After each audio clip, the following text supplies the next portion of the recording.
मैं हूं मोइन शेख और आप देख रहे हैं मुमरा टाइम्स। तो दोस्तों चलते हैं आज की मुख्य खबर की ओर।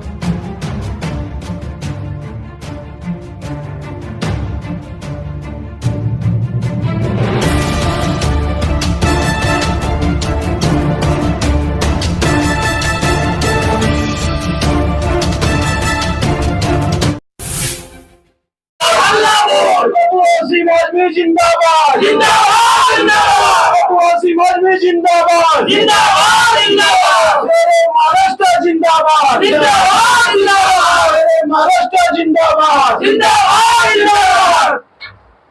शुक्रिया भाई। हमारे थाना महानगर के अध्यक्ष मोहसिन मामा, आदिल भाई, दूसरे आदिल टीचर साहब और यहाँ मौजूद तमाम समाजवादी पार्टी के सिपाहियों, भाइयों और बहनों, देखिए इलेक्शन आ रहा है। इलेक्शन लड़ना कोई ज़रूरी नहीं होता इंसान को। लोग ये समझते हैं कि मैं एमएलए बन गया तो लीडर हो गया, एमपी बन गया तो लीडर हो गया। बिल्कुल नहीं, एमएलए एमपी लीडर नहीं होते हैं, बल्कि जो जनता से जुड़ा होता है, जनता के सवालों पर खड़ा रहता है, वो लीडर होता है। तकरीबन 2.5 साल से इलेक्शन हुआ नहीं यहाँ का कारपोरेशन का। 3 साल हो गया, इलेक्शन ही नहीं हुआ। अंधेर नगरी चौपट राजा, इनकी मनमानी है। हम लोगों को आने वाले कारपोरेशन में पूरी ताकत के साथ इलेक्शन लड़ना है। अब हम मुमरा का इस सीट पर एमएलए का इलेक्शन उस वक्त लड़ सकेंगे हम, जब हम लोगों के साथ यहाँ जो महाराष्ट्र महाविकास अघाड़ी है, अगर हमारे अलायंस नहीं होती तो हम इसको लड़ सकते हैं। और अगर इसमें महाविकास अघाड़ी हो जाती है और हम लोग उसमें सेटिस्फाई होते हैं, संतुष्ट होते हैं कि भाई हमको इसमें सीटें हमारी मांग के मुताबिक मिल गई, तो हम लोग हाथ मिलाएंगे।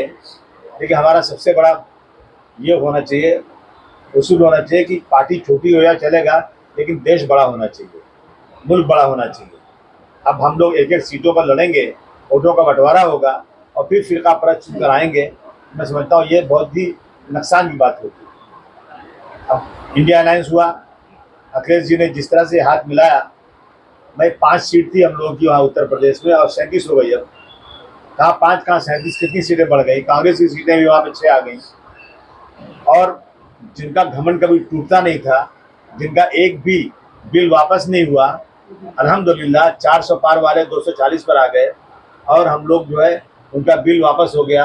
और जो ये इसका बिल है अपना वक्फ बोर्ड का बिल वापस हुआ। ये एक बहुत बड़ी जीत है आप सब लोगों की। और इस इलेक्शन में आम आदमी ने इसमें बहुत मेहनत किया। जब ये नतीजा आया सब इकट्ठा हो गए, तो हम इंडिया अलायंस के साथ ही रहेंगे। और इंडिया अलायंस के साथ रहने की वजह से आज ये सूरत हुई है। और अब ये इलेक्शन आया है, हम सबको पूरी कोशिश करना चाहिए कि हम इंडिया अलायंस के साथ रहें, वोटों का बंटवारा ना हो। और जो सरकार बनी हुई है, जो रोजाना एक नीतीश राणे कैसी कैसी बातें बोल रहा है और हमारे होम मिनिस्टर साहब कहते हैं मैं उसको समझा रहा हूँ। अब बताइए, आप कानून तोड़ रहे हो और सुप्रीम कोर्ट ने कहा है कि अगर कोई भी हेट स्पीच होती है तो पुलिस को बगैर किसी की शिकायत के सो मोटो लेना चाहिए, खुद केस दर्ज करना चाहिए। कहाँ हो रहा है? कुछ नहीं हो रहा है। जो चाहो बोल दो। अभी देखिए ये गणपति जो गई है, इसमें कितने बल हुए, कितने फसाद हो गए। सिर्फ इस वजह से हो रहा है कि मस्जिद के सामने ला करके जानबूझ करके छेड़ना उनको और वहाँ पर बाजा बजाना, वहाँ पर रंग फेंकना और अजान हो तो डिस्टर्ब करना। इसकी वजह से कितने फसाद हो गए। सरकार कुछ नहीं कर रही है, यानी जानबूझ की ये साजिशें हो रही है। इससे हम लोगों को निपटना है अच्छी तरह से। और पूरी ताकत के साथ समाजवादी पार्टी को मजबूत करना है। सब लोग देखिए, मैं 28 सालों से काम कर रहा हूँ, लेकिन मैंने कभी पार्टी नहीं छोड़ा, मैं कभी सत्ता की राजनीति में नहीं जा रहा हूँ। हम मेहनत कर रहे हैं, कोशिश कर रहे हैं कि हम लोगों को जमा करें, अपनी आवाज़ बुलंद करें। अपनी आवाज़ बुलंद करने के लिए कोशिश हो रही है।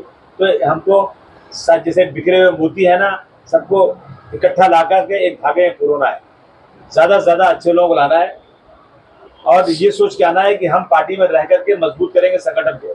फिर आगे जब वक्त आएगा लड़ने का, इलेक्शन देखा जाएगा।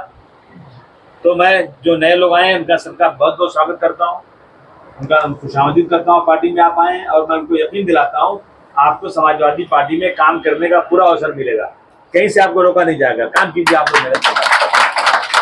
हम लोग लोगों को बढ़ाना चाहते हैं, लोग जाए आगे काम करें। तो इस तरह से हमको रोज आना, कुछ न कुछ लोगों को पार्टी में जोड़ना है और पार्टी का संगठन बहुत मजबूत करना है।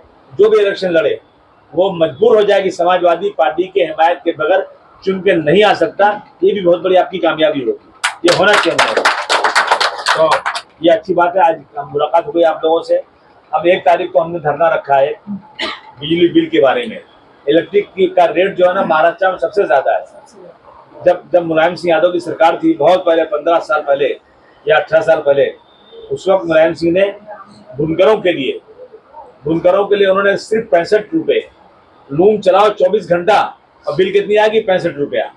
यहाँ पे एक लूम चलाओ तो 1500-2000 रुपये की बिल आती है और बुनकर बर्बाद हो चुका है, किसान बर्बाद हो चुका है। ये सिर्फ बातें हो रही है। तो जब दूसरे स्टेट में इतनी कम बिल है तो महाराष्ट्र में इतनी ज्यादा बिल क्यों है? इतना टैक्स आ रहा है सरकार को, जीएसटी आ गई है, न जाने कितना पैसा आ रहा है, लेकिन गरीबों का जो है बहुत बुरा हाल है। जिसकी बिल 500 आती थी उसकी बिल आजकल 3-3 हज़ार रुपये आ रही है, 10,000 रुपये आ रही है। इस पर आवाज़ उठाना जरूरी है। मुझे खुशी है कि हम लोग ने जब धरने के लिए बात किया ना, तो वो अधिकारी जो बैठे हैं वो भी हमको सपोर्ट कर रहे हैं कि बिल्कुल साहब आइए, आप लोग उसको आवाज़ उठाइए। तो कोई इसमें वो अपोज नहीं कर रहा है।